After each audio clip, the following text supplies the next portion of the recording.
नमस्कार दोस्तों, हर हर महादेव, श्री सीताराम, राधे श्याम। सनातन धर्म अमृतवाणी यूट्यूब चैनल में आप सबका बहुत बहुत स्वागत है।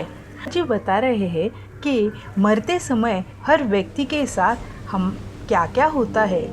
तो यह वीडियो आप महाराज जी के वाणी से ज़रूर सुनिए और यदि इस चैनल पे नए हो तो सब्सक्राइब करना मत भूलिए।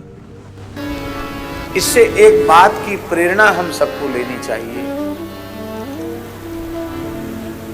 जीवन में जो कुछ ऊटपटांग काम किया जाता है, दुर्भाग्यवश, दुष्प्रारब्धवश, कुसंगवश, संगवश, वो सारी रील मृत्यु के समय हमारी आंखों के सामने आती है। और केवल रील ही नहीं आती है, बहुत ध्यान से सुने, केवल रील आती हो ऐसी बात नहीं है। उस पाप का क्या परिणाम हमें परलोक में भोगना पड़ेगा, वो परिणाम भी सामने दिखाई पड़ता है। नरकों का दृश्य दिखाई पड़ता है।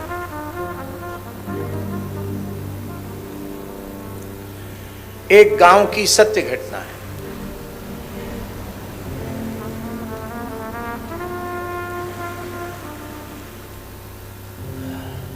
एक कायस्थ जाति के व्यक्ति थे। कायस्थ तो जानते हैं? और कायस्थ तो बहुत बुद्धिमान होते ही हैं, स्वाभाविक ही। तो चलावा वाले व्यक्ति थे, चलावेदार थे, मतलब उनका बड़ा रुतबा था और अंग्रेजी शासन में भी वो बड़े योग्य समझे जाते थे। कई गांवों में लोग उनको मुखिया मानते थे। देश स्वतंत्र नहीं था तब भी उनका दबदबा था, देश स्वतंत्र होने के बाद भी उनका दबदबा था। और सारे झगड़े निपटाते वही थे। और बुंदेलखंड की बात है, सत्य घटना है। और वो नाम गाम सब हम जानते हैं, लेकिन जानकर नहीं ले रहे हैं, क्योंकि उससे कोई प्रयोजन नहीं है। केवल आप घटना को समझने का प्रयास कीजिए। तो कहीं यज्ञ होता, कहीं श्रीमद् भागवत सप्ताह होती, प्रतिष्ठा आदि होती, तो वहाँ भी लोग उनको आयोजन के पहले बुलाते थे, कमेटी बनती और लोग चंदा इकट्ठा करते, तो वो उसमें भी मुखिया रहते। और अंत में जब ब्राह्मणों की दक्षिणा की बारी आती, तो उसमें भी वो अपनी पंचायत करते। माने ब्राह्मण को कम से कम मिलना चाहिए, ये उनका रहता था।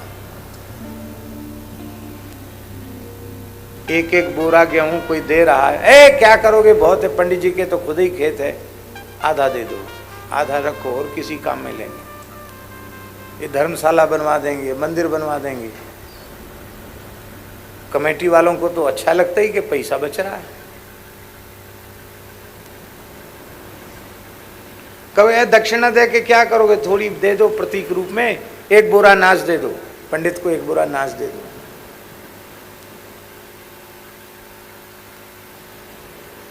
अब तो बड़े आदमी थे, उनके सामने बोले कौन। जीवन भर तो चली, मृत्यु के समय बहुत कष्ट हुआ उनको। और जब वे मरने लगे, वृद्ध थे, वृद्ध होके मरे, तो अपना ही मल स्वयं खाने लग गए।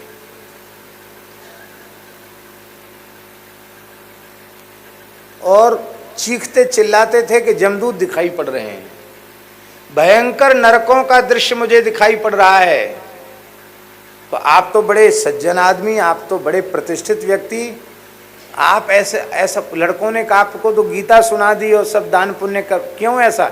उन्होंने कहा, मैंने अपने जीवन में जो ब्राह्मणों का पेट काटा, ब्राह्मणों की दक्षिणा कम की, ब्राह्मणों का अंश भोगा कम कर दिया, उसी का परिणाम मुझे नरक के रूप में दिखाई पड़ रहा है।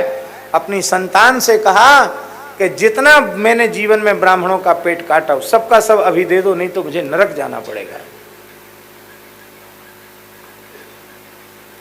जीवन में कभी गाय का अंश, ब्राह्मण का अंश, साधु का अंश किसी के भी पेट में नहीं जाना चाहिए। हम लोग बहुत प्रमाद करते हैं। लेकिन इस प्रमाद का परिणाम कितना भयंकर होगा इसको नहीं ये समझते। साधु सेवा के लिए जो वस्तु आवे उसको साधु सेवा में लगा देना।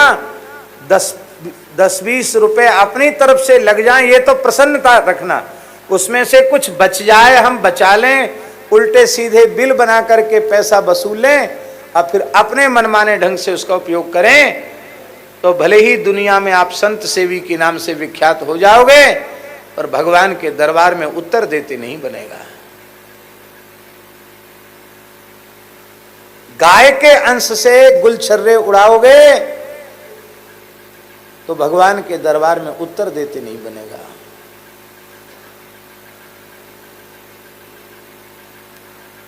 ऐसा भी हो रहा है,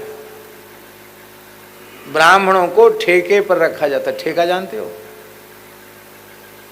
कि तुमको तो हम इतना ही देंगे, तुमको मतलब नहीं, जजमान से हम क्या लेने से तुमको लेना देना नहीं, हम तुमको इतना देंगे। अब धर्म की गति बड़ी सूक्ष्म है। गहना कर्मणो गति ही। हमने श्री ब्रजबिहारी दास जी के नाम से 21,000 रुपए दक्षिणा ले ली और 5,000 यदि ब्रजबिहारी दास जी को दे दी तो वो 16,000 रुपए हमको कहीं न कहीं से भोगने पड़ेंगे। इसलिए ब्राह्मण का जो भाग है वो ब्राह्मण को दे दो। हमारे महाराज जी कहते थे गाय का बचा हुआ अंश भगवान की सेवा में लग जाएगा, ब्राह्मण की सेवा में लग जाएगा, साधु सेवा में लग जाएगा। गाय से नहीं, ब्राह्मण की सेवा से बचा हुआ, भगवान की सेवा से बचा हुआ, साधु की सेवा से बचा हुआ अंश गो सेवा में लग सकता है, पर गो सेवा से बचा हुआ धन गो सेवा में ही लगाना चाहिए, अन्य किसी कार्य में नहीं लगाना चाहिए। पूज्य सदगुरुदेव श्री भक्तमाली जी महाराज के महान अनुग्रह से चाहे जड़खोर गोधाम हो, चाहे यहाँ मलुकपीठ जड़खोर सूर्य श्याम अलग अलग नहीं है, एक ही है। अब तक भगवत कृपा से ये विवेक रखा गया है कि गाय का कोई अंश भगवान की सेवा के काम में भी ना आवे, गाय का अंश गाय की सेवा में। यद्यपि यह बात सत्य है कि गौशालाएं कर्ज की स्थिति में है, जड़खोर गोधाम भी कर्ज की स्थिति में है। हमको कह दिया गया है कि आप कभी अपने मुंह से धोखे से भी प्रकाश न करें कि कितना कर्ज है, लेकिन वो भी ऋण की स्थिति में है। इसके बाद भी कभी यह नहीं किया जाता कि मंच पर बैठकर हम उसके लिए मांगें, चंदा चिट्ठा इकट्ठा करें। जो भगवान की इच्छा से हो रहा है, अपना तन मन प्राण सब कुछ गौ माता के चरणों में अर्पित है और भगवान ही गाय की सेवा कर रहे हैं। यदि हम सोचें कि हम कर रहे हैं तो हम बड़े मूर्ख हैं।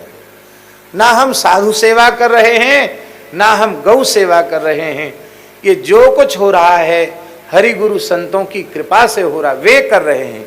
हम तो प्रसाद पाने वाले हैं, हमारे द्वारा कुछ नहीं हो रहा है।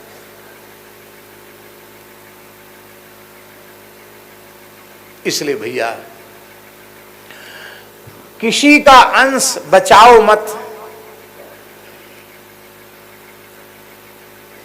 उसका परिणाम अच्छा नहीं होगा। तो जीवन में किए गए शुभाशुभ कर्म वो सब मृत्यु के समय हमारे सामने उपस्थित हो जाते हैं।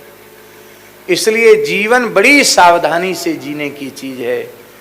ऐसा न हो कि मरते समय हमें पश्चाताप करना पड़े।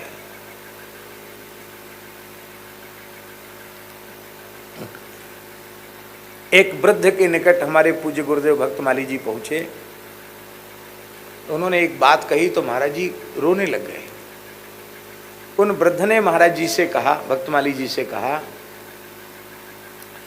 कि मैंने अपने जीवन में अब तक अपनी जानकारी में ऐसा कोई काम नहीं किया है जिससे मेरे मन में ग्लानि हो कि मैंने ये अच्छा नहीं किया।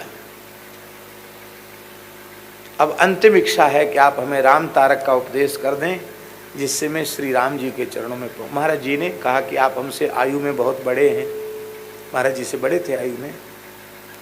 महाराज जी ने फिर उनको उपदेश किया और थोड़े दिन बाद जप करते करते भगवत धाम प्रयाण किया। महाराज जी ने एक बात कही, कई बार हमसे कहा कि पंडित जी ये सामान्य बात नहीं है, 90 वर्ष से ऊपर की आयु का वृद्ध कह रहा है कि मैंने अपने जीवन में कोई ऐसा काम नहीं किया जिससे मेरे चित्त में ग्लानि हो, तो निश्चित उस व्यक्ति का जीवन कितना सावधान और कितना पवित्र जीवन है।